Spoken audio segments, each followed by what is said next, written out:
बोलिए गजानन गणेशी महाराज की जय। माँ चंद्रघंटा की जय। माँ दुर्गा के तृतीय स्वरूप माँ चंद्रघंटा की कथा का गुणगान करते हैं। अगर अच्छी लगे तो लाइक शेयर सब्सक्राइब जरूर कीजिएगा। पिंडस वरारूढ़ा चंड को पात्र के यूता प्रसादम तनुते महाचंद्र घंटिते विश्रुता।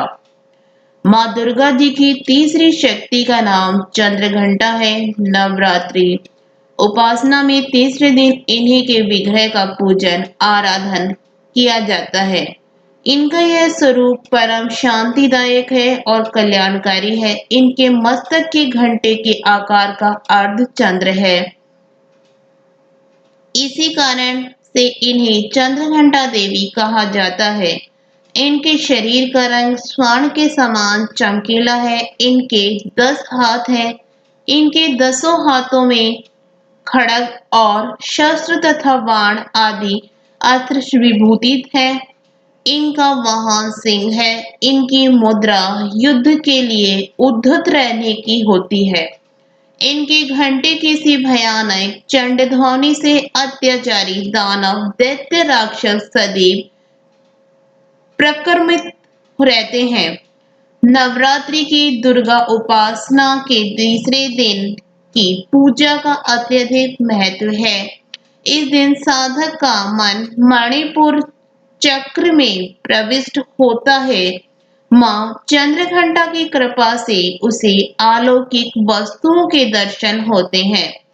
दिव्य सुगंधि का अनुभव होता है तथा विधि प्रकार की दिव्य ध्वनियां सुनाई देती हैं। ये क्षण साधक के लिए अत्यंत सावधान रहने के लिए होते हैं।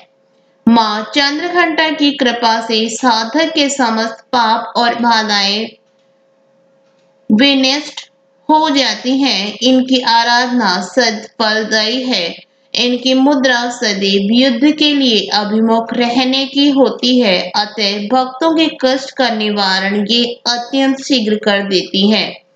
इनका वाहन सिंह है। अतः इनका उपासक सिंह की तरह पराक्रमी और निर्भय हो जाता है। इनके घंटे की ध्वनि सदा अपने भक्तों को प्रेत बाधादि से रक्षा करती रहती है। इनका ध्यान करते ही शरणागत की रक्षा के लिए इस घंटे की ध्वनि निनादित हो उठती है।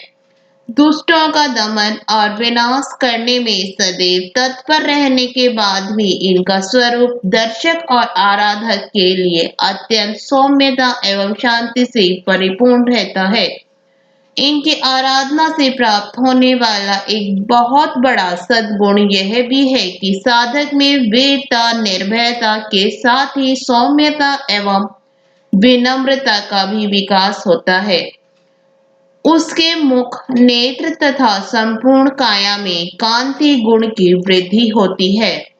स्वर में दिव्य अलौकिक माधुर्य का समावेश हो जाता है। माँ चंद्रघंटा के भक्त और उपासक जहाँ भी जाते हैं लोग उन्हें देखकर शांति और सुख का अनुभव करते हैं। ऐसे साधक के शरीर से दिव्य प्रकाश युक्त परमाणुओं का अदृश्य विकिरण होता रहता है।